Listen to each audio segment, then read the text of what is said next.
अपने लोगों को कुर्सी पे बैठाने के लिए जो ये लैटरल एंट्री का खेल चल रहा है, कोई पहली बार नहीं हो रहा है। न इसमें आरक्षण है, न इसमें संविधान की कहीं जो व्यवस्था है उसका पालन है।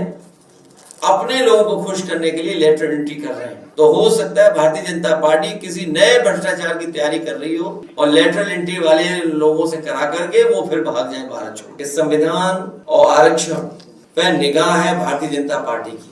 उन्हें जब मौका मिलता है आरक्षण से खिलवाड़ करते हैं, संविधान की कैसे धज्जियां उड़ाई कि मूल भावना जो आरक्षण की उसके खिलाफ थी, मूल भावना से खिलवाड़ लगातार भारतीय जनता पार्टी कर रही है।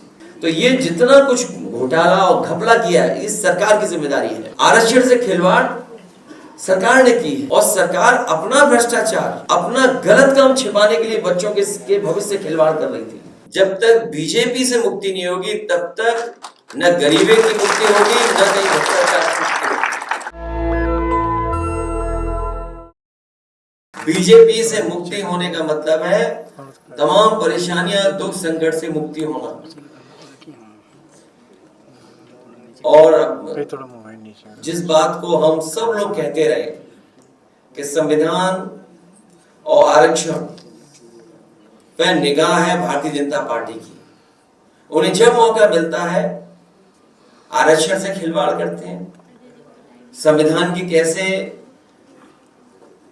धज्जियां उड़ाई, कैसे उसमें क्या रास्ता निकाला जाए जिससे अपने लोगों को वो संतुष्ट कर दें या खुश कर दें। अपने लोगों को कुर्सी पे बैठाने के लिए जो ये लैटरल एंट्री का खेल चल रहा है, कोई पहली बार नहीं हो रहा है। न इसमें आरक्षण है,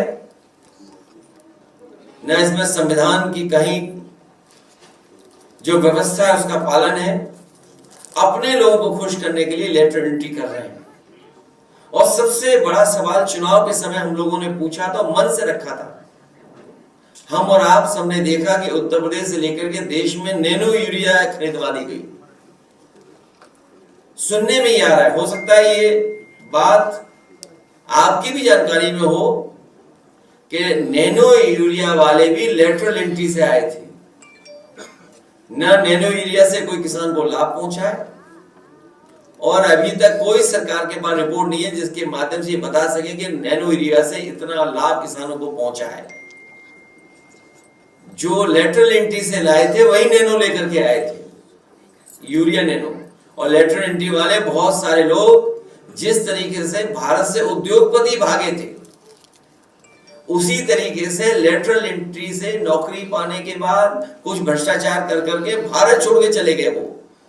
तो हो सकता है भारतीय जनता पार्टी किसी नए भ्रष्टाचार की तैयारी कर रही हो और लेटरल एंट्री वाले लोगों से करा करके वो फिर भाग जाए भारत छोड़ करके। सुल्तानपुर के जल निगम के इंजीनियर की हत्या होना ये बताता है कि जीरो टॉलरेंस जो लॉ एंड ऑर्डर के लिए जीरो हो गई है। सभी 69,000 वाले बच्चों को माला पहनाना चाहिए कि उनके संघर्ष की वजह से ये परिणाम आया। केशव जी भी कर रहे हैं स्वागत। कि आप अननेसेसरी अपने चैनल चलाने के लिए उनका नाम मत लिया करो, वो कुछ है ही नहीं। वो क्या है, मुख्यमंत्री डांट देंगे तो अभी चुप हो जाएंगे 2 मिनट। सच्चाई है, मुझे किसी ने बताया कि अगर वो डांट दे मुख्यमंत्री जी तो पता ही लगेगा वो डिप्टी सीएम है कौन। नहीं मानते आप, पता कर लेना। जो लोग हाईकोर्ट के इंप्लीमेंट करेंगे तो उसमें 19 सजा लोगों को बाहर देखिए ये हाँ, मेरे बहुत महत्वपूर्ण बात है जो बात आप कह रहे हो। मैं इस बात को थोड़ा सा पीछे ले जाता हूं। बीजेपी की नियत और मंशा हमेशा रही है कि खिलवाड़ हो, लोगों में एक दूरी बने, लोगों में झगड़ा लगे, लोगों में बंटवारा हो, लोगों के बीच में खाई पैदा हो।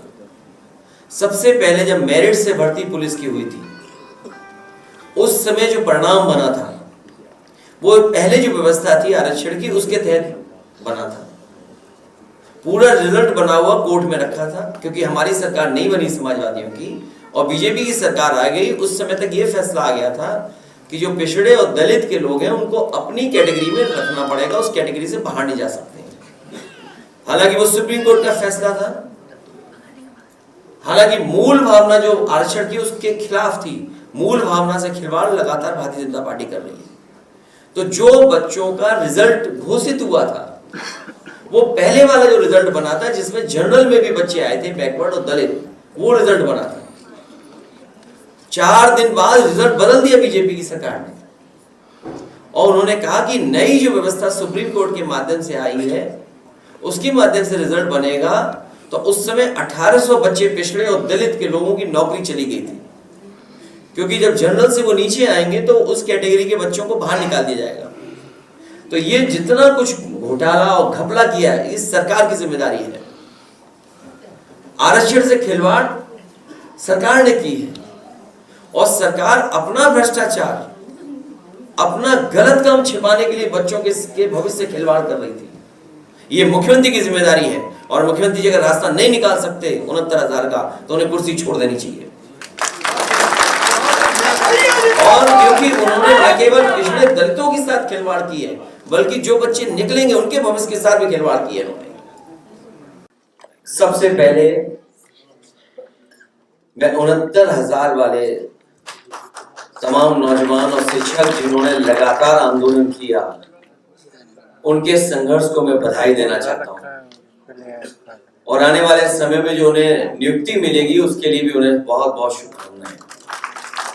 अब सरकार कितना ट्रांसपेरेंट तरीके से और जो कॉन्स्टिट्यूशनल जिम्मेदारी है सरकार की, और सरकार कितना निभाएगी, उस पर डिपेंड करता है कि सरकार कितनी ट्रांसपेरेंट है, जिससे कि बच्चों को न्याय मिल जाए।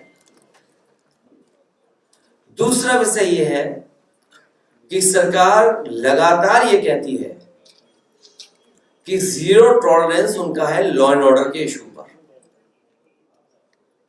शायद पूरे देश में कहीं ऐसी घटना नहीं हुई होगी जहां ठेकेदार, एजेई, इंजीनियर्स मिलकर के पहले तो घपला घोटाला करें, भ्रष्टाचार करें, और कोई कारण ऐसा बने इंजीनियर की हत्या हो जाए। सोचिए, अपने पेमेंट को लेकर के, अपने मुनाफा को लेकर के हत्या हो जाए।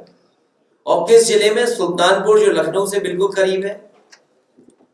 लखनऊ के बाद थोड़ा ही हिस्सा है जो अमेठी का पड़ता, वरना सुल्तानपुर जिला है, राजधानी के बिल्कुल पास वाले जिले में। और कोई हफ्ता नहीं बचता जिस दिन मुख्यमंत्री खुद न कहते हो लॉ एंड ऑर्डर को लेकर के, उनके अधिकारी न कहते हो। अगर कोई बात विपक्ष कहता है तो उसकी काट के लिए अधिकारियों को आगाह कर देते हैं, और उन्हीं अधिकारियों के माध्यम से अन्याय कराते हैं। कोई सोच सकता है कि एक पेमेंट को लेकर के एजेई की हत्या हो जाए, एक इंजीनियर की हत्या हो जाए? तो सोचिए कितने बड़े पैमाने पर भ्रष्टाचार उत्तर प्रदेश में चल रहा है। और मुख्यमंत्री जी कहते हैं मुक्ति, जब तक बीजेपी से मुक्ति नहीं होगी तब तक न गरीबी की मुक्ति होगी, न कहीं भ्रष्टाचार की मुक्ति होगी। नेशनल दस्तक की आपसे गुजारिश है कि अगर इसको बचाना चाहते हैं तो नेशनल दस्तक को सब्सक्राइब करने के लिए रेड कलर के सब्सक्राइब बटन को दबाएं, फिर बेल आइकन की घंटी दबाएं। नेशनल दस्तक को बचाने के लिए बहुत जरूरी है कि हर खबर को शेयर करें, लाइक करें, कमेंट जरूर करें।